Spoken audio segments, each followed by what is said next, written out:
Let me start with climate change. Look, everybody here knows about climate change. I just want to share a few things with you. We all underprojected the rate and speed at which the climate is changing and affecting the ecosystems of this. I first wrote about climate change in a book called Entropy 27 years ago. We had one study from the National Academy of Sciences.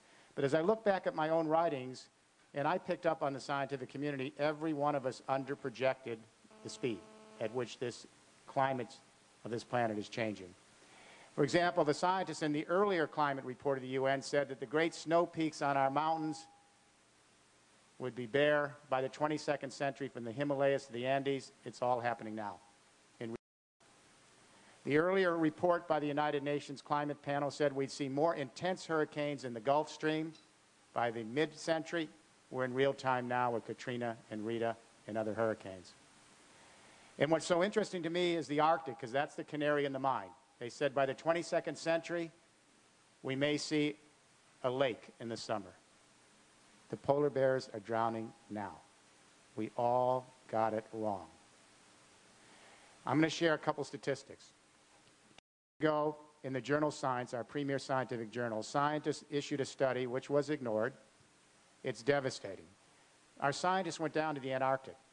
They dug underneath the ice into the landmass because there's a pristine geological picture of the history of the world in that landmass. What they found shocked them. The concentration of global warming gases in the atmosphere of our little planet this morning is greater than at any time in the last 650,000 years. We've only been here, Homo sapiens, about 200,000. And the climate report this time around, the new studies suggest that we're going to see a mid-range scenario of 3 degrees Celsius rise on temperature on this planet. That's the mid-range, the most likely range. It could go higher. If it goes to 4, 5, 6, 7, 8, 9, I have nothing to contribute to the conversation because that's off the radar screen.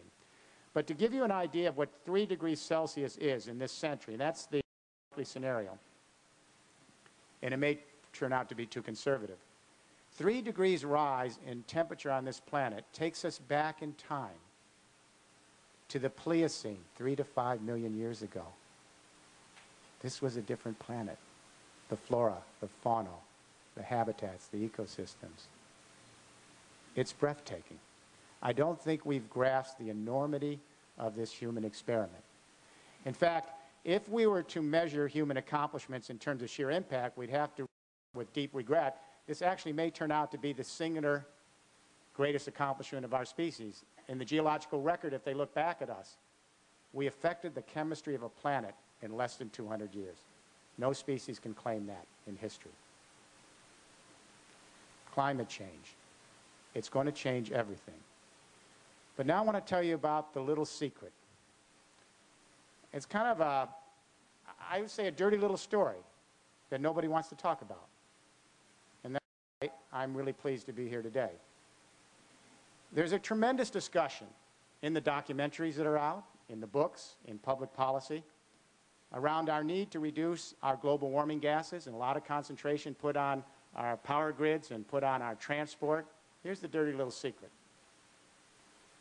The number one contributing cause, human cause of global warming is not the gas we put in our car. It's the meat we put on our table.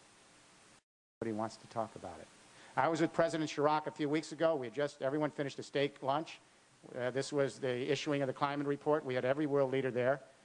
And in the closing panel, I turned to President Chirac and I said, have you read the FAO report of the United Nations?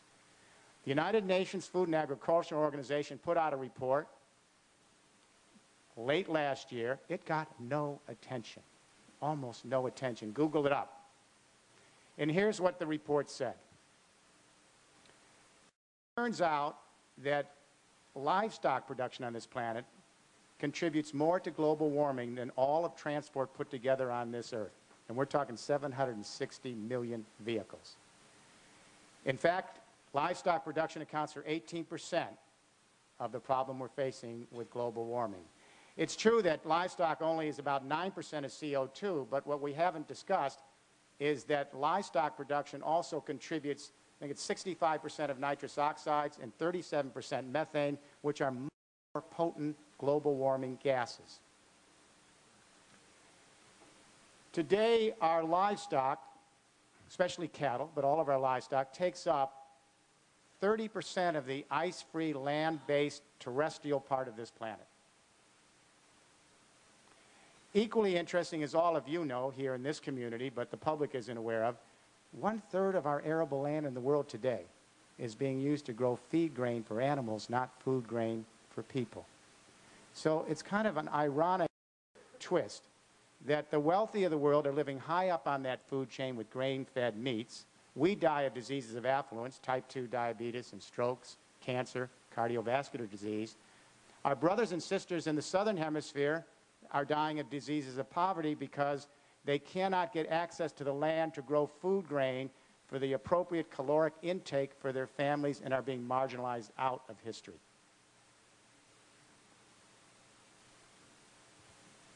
It gets worse. If you Google up the FAO UN report, you'll see that they project that meat production will double between now and 2050 with catastrophic implications for the biosphere. It's simply not sustainable. We can't make it. What's so sad is after this very good diagnostic analysis of livestock's role in global warming, the FAO cops out in the conclusions. There's barely a mention of lowering our expectations on the food to a vegetarian diet, and there's not a single prescription about it in the summary. They say rather we should use our arable land more efficiently and more sustainably. Completely missing the mark that it's all about eating up high in the food chain. It takes 9 pounds of grain to produce 1 pound of steak. So to me, it's kind of ironic that we are talking about our gas-guzzling cars and how inefficient they are, when our meat production for our intake is much more wasteful and much more inefficient and has a much deeper imprint on the planet in which we live.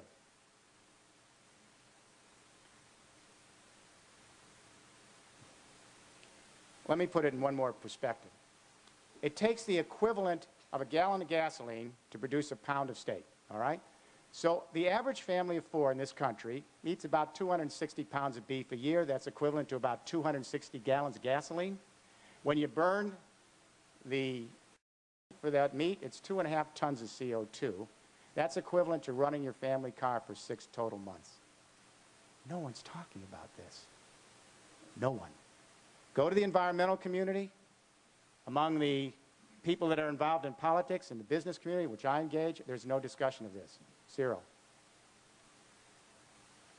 It seems to me that we should be spending at least as much time talking in public policy about what we do about reducing our intake as we are talking about reducing our use of gasoline and electricity on the grid. Does that make sense?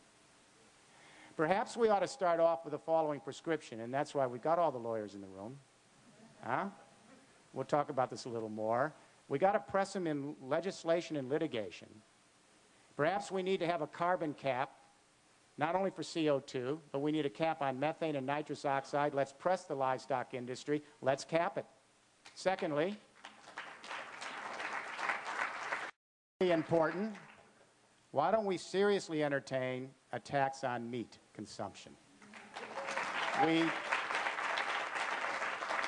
We talk about tax in the European Union, which I advise we have heavy taxes in the EU on gas guzzling. Why not introduce some legislation in the United States and around the world that would give us very heavy taxes on meat consumption so that we can reduce the meat and reduce our imprint on this planet? If we ignore this question of the role of livestock to global warming and climate change, we're not going to get to the promised land. And I have to tell you, there's nothing more sensitive in public policy. They don't want to hear about it. That means the only place this leadership's going to come from in this room, among the animal protection people, the animal rights people, the animal advocates. You understand what's good, what's bad for the animals is bad for us. What's good for us is good for our fellow creatures. We got to imprint that in public policy, and we got to scream from the roofs.